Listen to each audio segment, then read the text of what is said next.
Hello, hello, and welcome. Today I want to talk about courage. I'm going to teach you 5 easy steps on how to get the courage to do the things that you need to do to get ahead in life and to charge ahead in your business. Because when we charge ahead in our business, we can do the things we really want to do. But firstly, let me say that whatever it is that's holding you back and that stopped you so far, it can be resolved, or what Marie Forleo would say, it can be figured out. You have all the tools in you already.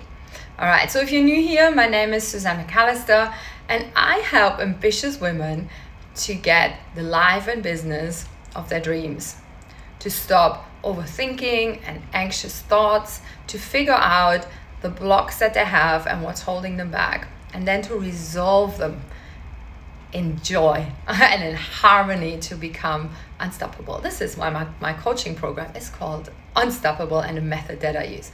So you can do things that you really want to do, like, walking the dog, sitting there, reading a book. Do what I've just been doing, 6 days in Melbourne, spending time with my family. I had the best time with my daughter and her friends and family here, and it was so good. All right, I'm on my way to the airport in a moment, but I really wanted to shoot this for you to really help you. And so if you're new here, please subscribe to my channel, hit the little bell so you never miss my content. And now let's go on how to have the courage. I also have a gift for you, which are free morning and evening affirmations that can literally change your life in 30 days. I can nearly promise that. Do 30 days, and if not, talk to me and we'll figure it out together. So the link is below. It's on my website, SusanneMcAllister.com affirmations. All right, so let's get started. But first of all, let's make one thing clear. Whatever is holding you back, it's not your fault. So take a deep breath. Stop the harsh hitting yourself over the head, because we tend to be so hard on yourself. So this is one of the first things that I teach my clients. We go into exactly what is holding them back, because often we don't even know, because it's hidden deep in our subconscious minds, because it's been programmed there already. I think it was Albert Einstein who said, we can never solve a problem in the same state that it was created. And that is so true. And what I mean with that, it's not your fault.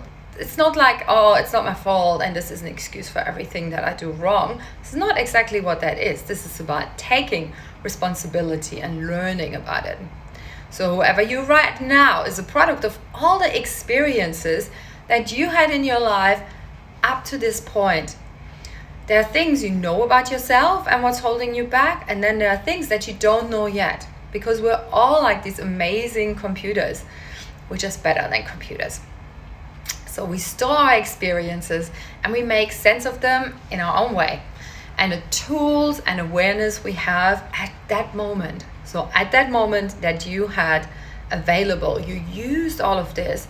And often our procrastination and our fears and our anxiety, they're like our defense mechanism to keep us safe. So I'm a licensed therapist and business coach, so you get the best of both worlds with me. But I do tend to go deep. All right, so let me tell you about my client, Claire. I love Claire. She is young, vibrant. She has a great job. She works in a transport company. But she also has great talent as an artist and a graphic designer, which is really her passion. And she started a side hustle, and she wants to help women to build a website and their online stores. And she loves the time behind the computer creating things, but she doesn't like connecting so much with the women she actually wants to work with. So she only had like a few friends that were her clients, and then it kind of dried up because she doesn't go out. So her conscious thoughts were, I want to have my own business.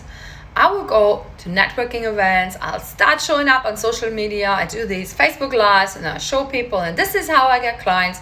But she never did, with all the good intentions and all her talents. So when we started to work together, she told me a lot about what she should be doing, but she never did. And I've definitely been in that boat. So she came up with all the reasons why she didn't. She didn't have time. She was too busy. There's so many people doing already what she was be doing. Nobody wants to hear me. Nobody wants to buy from me. There are all these things. What we uncovered with the Unstoppable method was that she had a ton of core beliefs about herself that she was not aware of even. Because these core beliefs are obviously things that are in our subconscious. So you see, we have 3 kinds of negative thoughts running through our minds every day until we clean up our mind. And this is why I can help you. So we have between 50,000 and 80,000 thoughts a day. That's a lot. And they're like the same thoughts over and over very often. So our negative number 1 thoughts are the core belief that sits so deep that sometimes you don't even know that this is at the root cause. So a core belief could be, I'm not good enough. Or it could be, I'm not lovable. And then we have the assumption thoughts. So next level. So we conclude these from our core beliefs that we have. So there will be the assumptions. Nobody would like to hire me anyway. Nobody's going to speak to me at these events. I'm like so really bad at selling anyway. I can't do this anyway. So they're based on I'm not good enough, or based on the fear of rejection, that she doesn't feel lovable and that she be rejected. The third negative thought we have is the constant negative mind chatter. La, la, la, la, la, la, la, la. That comes up all the time and it's just in the background. Oh my God, I used to drive myself insane with that. Nights after nights, I wouldn't sleep. Oh, all of this. So you can see how important it is in life and in business to get on top of these 3 ways of thinking.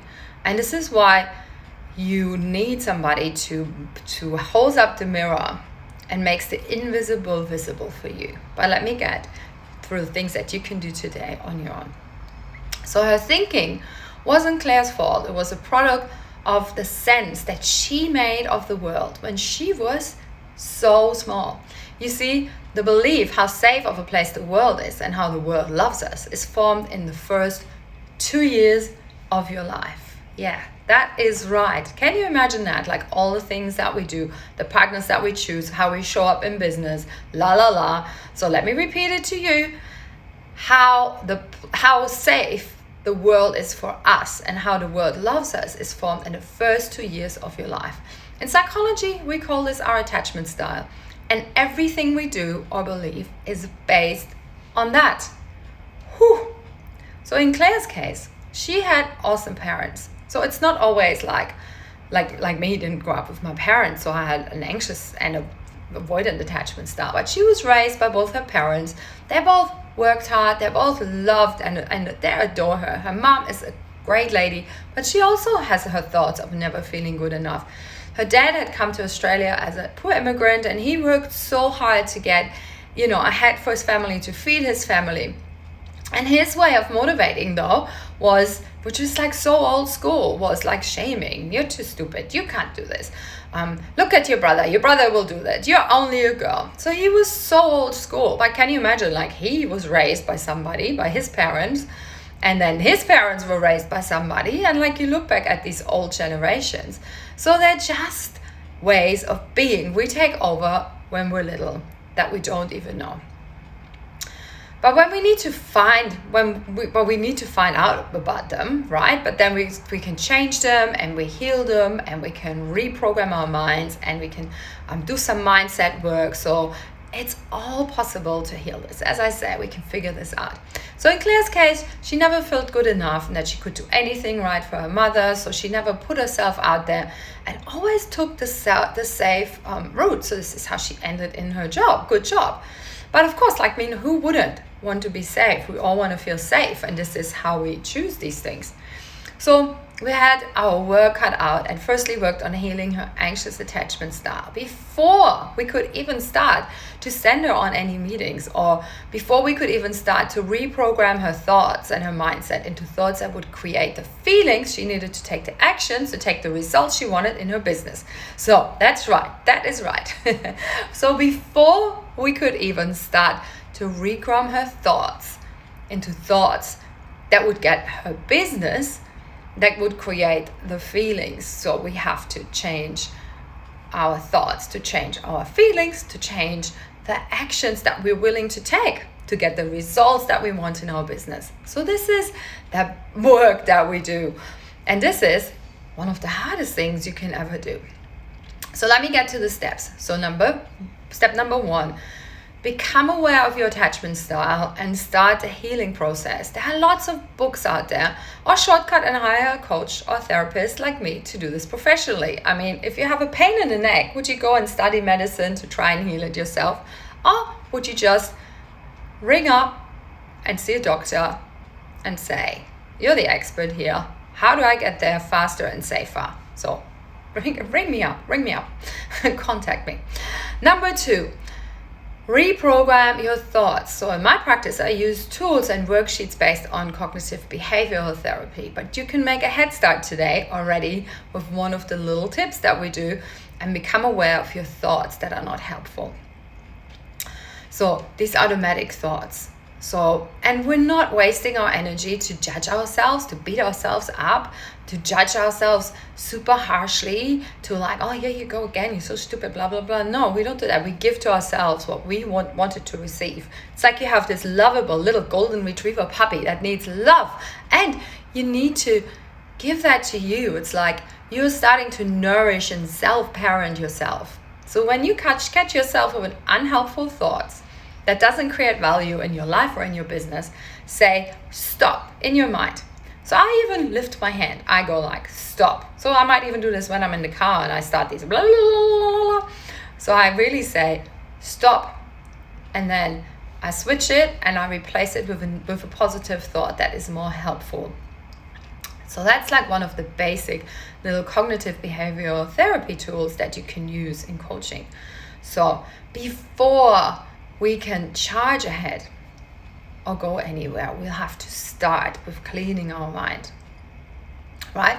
So when we have these sorted, then we work on the doable action steps we need to achieve to get where we want to go. So we work on how do you need to feel when you're walking in this meeting? What thoughts do you need to have when you walk into this meeting? So we're cleaning up our thinking first. In Claire's case, we started with small steps. So going to networking meeting with the mindset, I'm here to make new friends, not to sell my service. If anybody is interested, sure, I tell them about it.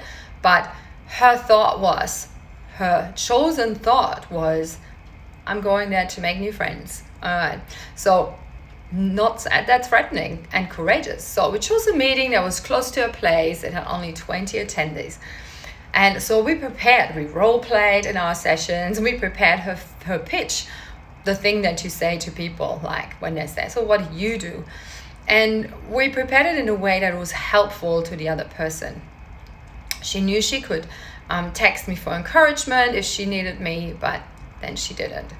And so I was there on standby, and I was her cheerleader. I also taught her how to connect to people on a non-salesy level, but that's for another video. So she had a great time at this first meeting.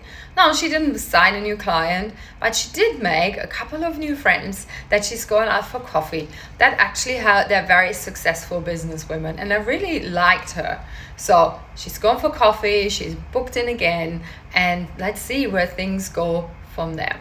All right, so let me repeat the steps. Number 1, let me repeat the things that are important. Number 1, it's not your fault. So number 2, become aware of your attachment style. Number 3, start to observe the 3 kinds of negative thoughts that you might have. The core beliefs, the mind chatter, and the assumptions that you make. Number 4, start small, switch them around yourself or get a coach and work with them weekly. This is deep work and will change your life on all levels. The book Attachment for Relationships and Attachment is a really good one. Set a small goal. Get a cheerleader that helps you through. Have a friend that's your accountability partner, whatever you need. Number 6, Go with the mindset of how can I be of value to others and make the focus about them and not about you. That takes the fear away and gives you courage. So I have a little gift for you, as I mentioned at the beginning. It's like how to start your days better and end your days on a great positive note. So head over to SusanneMcAllister.com/affirmations. The link is just at the bottom. Click there. If you haven't subscribed, please subscribe. I hope this is helpful to you. I'd love to hear in the comments how you're going. What else would you like to hear about? I'm happy to make videos and about anything that is helpful for you. Please comment with blocks that you might be having, and then I know what to talk about next week or in the coming weeks. Thank you so much.